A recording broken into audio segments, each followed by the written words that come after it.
صحیح بخاری کی روایت ہے کہ اللہ ارشاد فرماتا ہے جس نے میرے ولی کے ساتھ عداوت رکھی میرا اس کے ساتھ اعلان جنگ ہے۔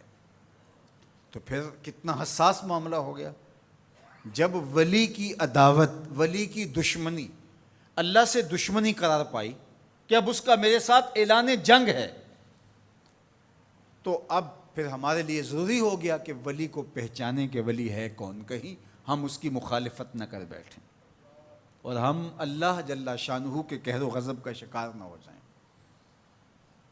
تو یہاں اسی حدیث میں جو بخاری کی میں نے آپ کے سامنے رکھی کہ میرا بندہ فرائض کی ادائیگی کے بعد کثرت نوافل سے میرا قرب حاصل کر لیتا ہے، پھر آنکھیں اس کی ہوتی ہیں، قوتیں میں ڈال دیتا ہوں، ہاتھ اس کے ہوتے ہیں لیکن پکڑنے کی توانائی خاص اس میں ڈال دی جاتی ہے۔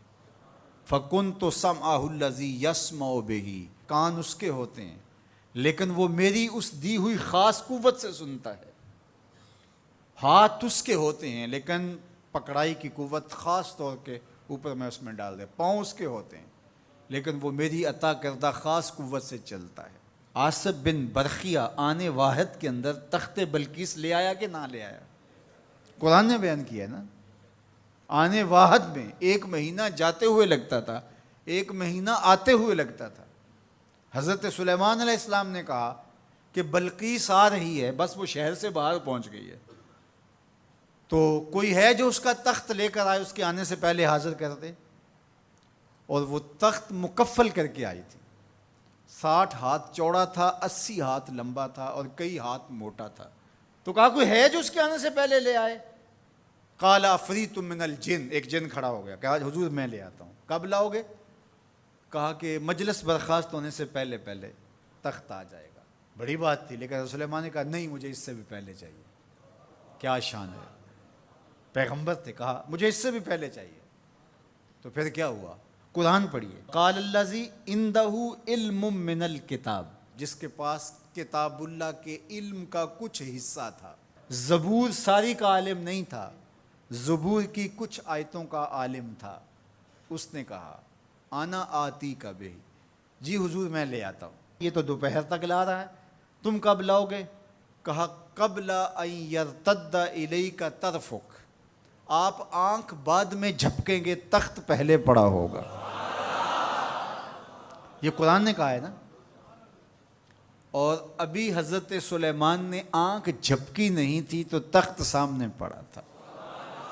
جب اس کو دیکھا تو بے ساختہ کا ھذا من فضل ربی، یہ میرے رب کا فضل ہے جس نے میری دہلیز کے ایک خادم کو یہ طاقت عطا کی ہے کہ 1 مہینے کی مسافت سے اتنا بڑا تخت آنے واحد میں آنکھ جھپکنے سے پہلے حاضر کر دیتا ہے۔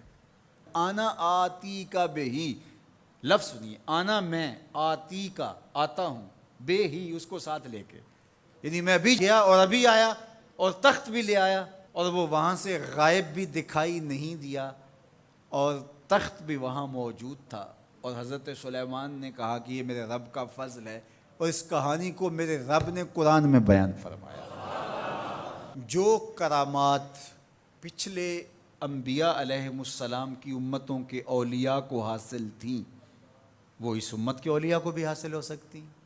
جس طرح حضور نبیوں سے افضل ہیں، حضور کی امت باقی امتوں سے، اور حضور کی امت کے اولیاء باقی امتوں کے اولیاء سے افضل ہیں۔ تو جب ان کی یہ کرامت ہو سکتی ہے کہ آنے واحد میں تخت بلقیس لا سکتے ہیں، تو اگر اس امت کے کسی ولی کی ایسی کرامت بیان کی جائے تو اس میں طبیعت میں بے چینی کیوں پیدا ہو؟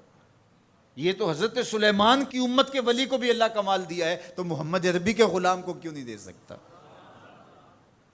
تو جو حضرت شاہ نقشبند بخاری علیہ رحمہ کا ذکر کیا جاتا ہے کہ جب آپ کی خادمہ کو اور آپ سے عقیدت کا دھم بھرنے والی خاتون کو کابل میں محل کی چھت سے دھکا دے دیا گیا، اور جب وہ نیچے پہنچی تو حضرت شاہ نقشبند بخاری علیہ رحمہ نے اس کو جو ہے وہ آسانی کے ساتھ زمین پہ رکھ دیا، تو حیرت سے آنکھیں پھٹی رہ جاتی ہیں اور پوچھتی ہیں کہ آپ کب آئے، آپ تو بخارے میں تھے؟ تو برجستہ بولتے ہیں تو از چبارہ آمدی من از بخارا آمدن، تو چبارے سے چل پڑی تھی، میں بخارے سے چل پڑا تھا۔ تو یہ حضور کے غلاموں کی شان ہے، اور یہ کوئی جو ہے وہ بعید نہیں ہے۔ باقی رہی بات یہ عقل نہیں مانتی، تو معجزہ اور کرامت ہوتے ہی وہی ہیں جو عقل انسانی کو عاجز کر دیں۔ جو عقل میں آ جائے وہ تو فن ہوگا۔ ما یعجز بہ العقل، عقل کی جہاں پہنچ نہ ہو، جو ظاہری اسباب سے ماورا ہو، جو چیزیں ما فوق الفطرت ہوں، تو انہیں ہی تو کرامت، قدرت یا معجزہ کہا جاتا ہے۔ اور اگر وہ عقل اور فہم اور ادراک میں آ جائیں تو پھر جو ہے وہ کیا ہو۔ تو اس کی نظیر ہمارے پاس قرآن میں موجود ہے۔ اب اللہ کا ولی کون ہوگا؟ حضور علیہ السلام سے پوچھا گیا، ابن مردوی اور باقی لوگوں نے روایت کیا کہ حضور ولی کون ہے؟